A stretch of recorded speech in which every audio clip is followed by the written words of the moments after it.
Agent Moulder. I'm Dana Scully. I've been assigned to work with you. Oh, isn't it nice to be suddenly so highly regarded? Welcome to Watch Mojo, and today we're counting down our picks for the greatest episodes of the timeless sci-fi series, The X-Files. Skull, human skull.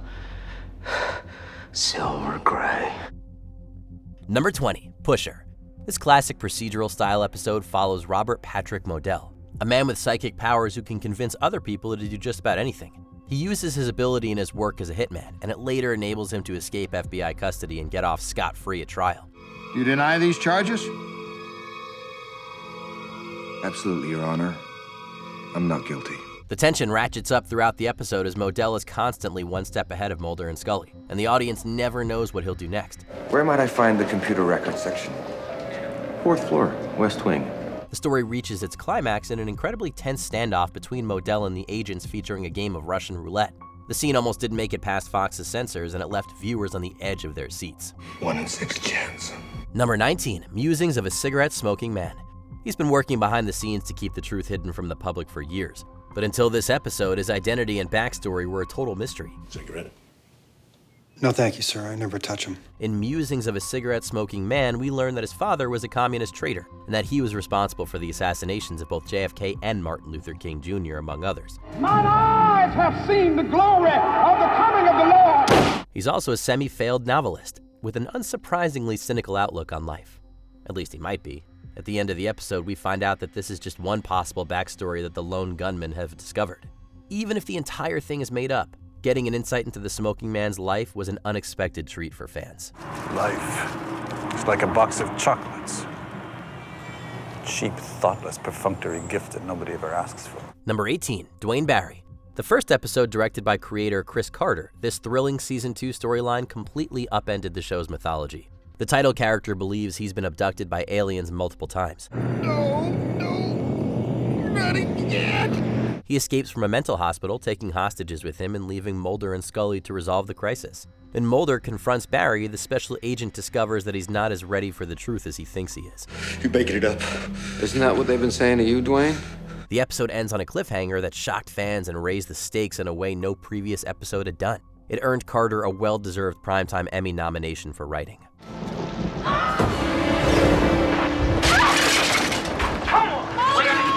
Number 17, Mulder and Scully meet the Weremonster. The 2016 revival season was met with mixed reviews, but most fans agree that this was the best thing to come out of it. Adapted by writer Darren Morgan from a script he originally wrote for the short-lived series Night Stalker, it's one of the more lighthearted episodes of The X-Files. As Mulder questions the time he spent investigating so many monsters that turned out to be hoaxes, he and Scully are called to look into a mysterious killing. They eventually encounter a creature who subverts the usual monster tropes. In addition to containing a number of Easter eggs, the episode brought back some of the charm of the original 9 seasons, much to the fans' delight. You wouldn't happen to be BSing me right now about all this, would you? I don't know. Maybe. I don't understand half the things I'm telling you. Number 16, Darkness Falls. When an entire logging crew vanishes in a remote town for the second time in a century, agents Mulder and Scully are called in to investigate. Although the local officials suspect it to be a case of eco-terrorism gone too far, an activist points blame in a very odd place: insects. As it turns out, the loggers cut down older trees that were marked as off-limits and let loose a swarm of deadly locusts. With our heroes trapped and light being the only thing keeping the insects at bay, we really get to see how Mulder and Scully handle a desperate situation. Oh, you sent that call hours ago. I mean, help would have been here by now. Darkness Falls is a prime example of one of the X-Files' recurring themes: humans tampering with things they don't understand. Get out of there! Get back in the car! Number 15, Tombs. This episode marked the return of the X-Files' first monster of the week, the eponymous serial killer Eugene Victor Toombs. After Mulder's assertions about Toombs' unnatural longevity and ability to contort his body are dismissed in court, the mutant murderer is let free. If you release Eugene Toombs, he will kill again. It's in his genetic makeup. When Mulder refuses to let it go, Toombs frames Mulder for assault. However, Toombs' need to kill ultimately leads to his undoing.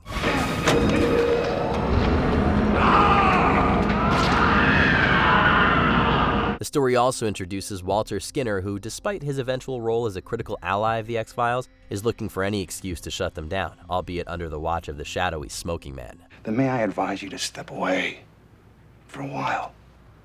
Clear your head, take an extended vacation. Number 14, Ex-Cops.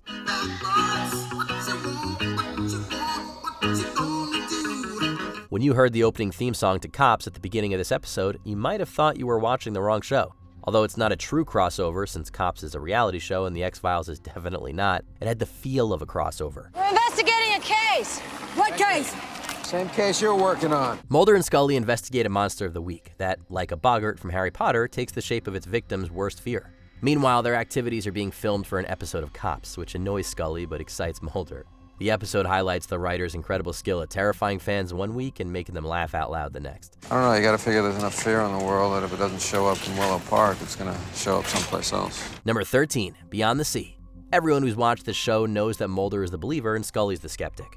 But this episode flips the script, turning Scully into the credulous one after she has visions of her dead father. Dad? I thought you guys left. When a convicted serial killer claims to have psychic intuitions about a kidnapping, she and Mulder have to decide whether to trust him. It has nothing to do with the crime. Gillian Anderson shines in this performance, which gives her character a degree of depth and nuance that she hadn't yet shown in the series. Her interactions with the killer are dark and intense, and have even been compared to parallel scenes in The Silence of the Lambs. Well, I came here to tell you that if he dies because of what you've done, 4 days from now, nobody will stop me from being the one that'll throw the switch and dash you out of this life for good, you son of a bitch! Number 12, Triangle. Mulder is suddenly transported to 1939 as he investigates the disappearance of a ship in the Bermuda Triangle. The Queen Anne is stuck here on the eastern edge of it. You've been caught in some kind of time warp. The episode is a fascinating technical achievement, jumping back and forth between the past and the present in film to look as though each act was shot in a single take. Like The Wizard of Oz, it uses regular cast members to play major characters in the past, leaving the audience wondering whether the whole thing really happened. Sarah, it's me, Moulder. Oh, you speak English, do you? By this point in the series, the creators had earned the right to take some artistic chances, and the risks paid off in this truly enthralling chapter. You went looking for a ship, Mulder. In the Bermuda Triangle. Number 11, Paper Hearts. Mulder has lived his entire life believing that his sister was abducted by aliens as a child. But this episode presents an alternative theory. What if Samantha was simply killed by a man?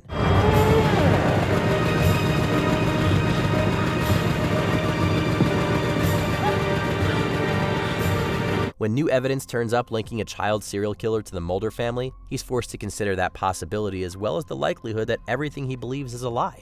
What do you know about my sister? You bring me my hearts, and maybe I'll tell you more. Featuring a spine-chilling performance from Tom Noonan as the killer, the episode is grim and creepy, and both Mulder and the fans are left without a definitive answer to Samantha's disappearance. How are you gonna find her without me? How sure are you it's not Samantha? Number 10, Humbug. The first X-Files episode to go full comedy finds Mulder and Scully investigating a series of attacks in a town populated by former circus performers. Those impressive looks aren't makeup. Some characters are played by actual circus entertainers, including Dr. Blockhead in The Conundrum. I saw him this morning down by the river. He was eating a fish. The episode utilizes more deadpan humor than laugh-out-loud jokes, but it was still a risky choice for a show that was known for its dark and spooky tone. May I ask what you're doing? We're exhuming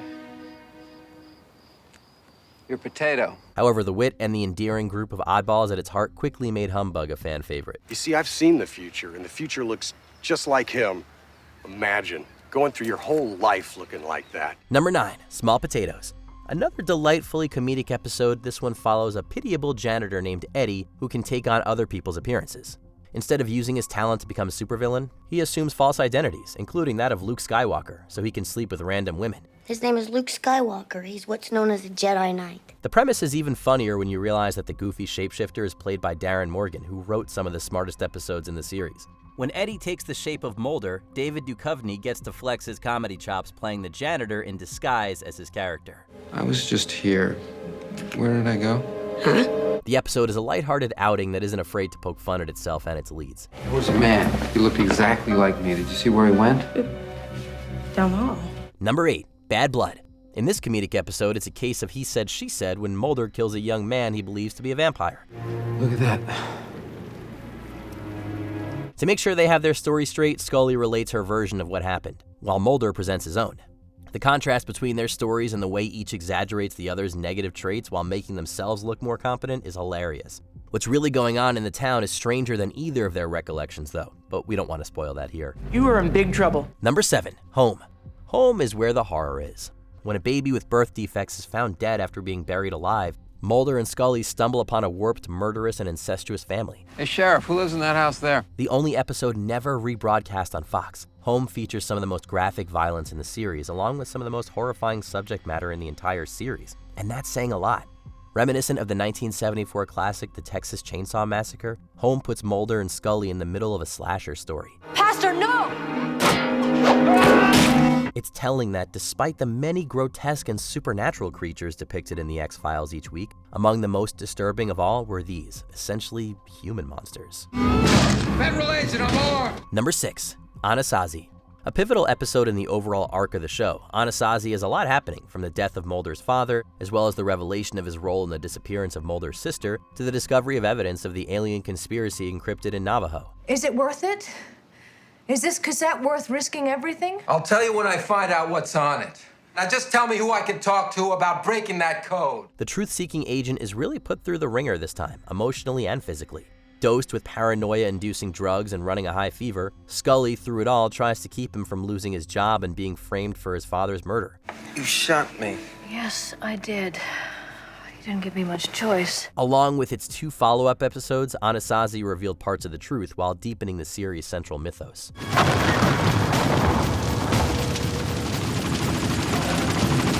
Number 5, the Postmodern Prometheus.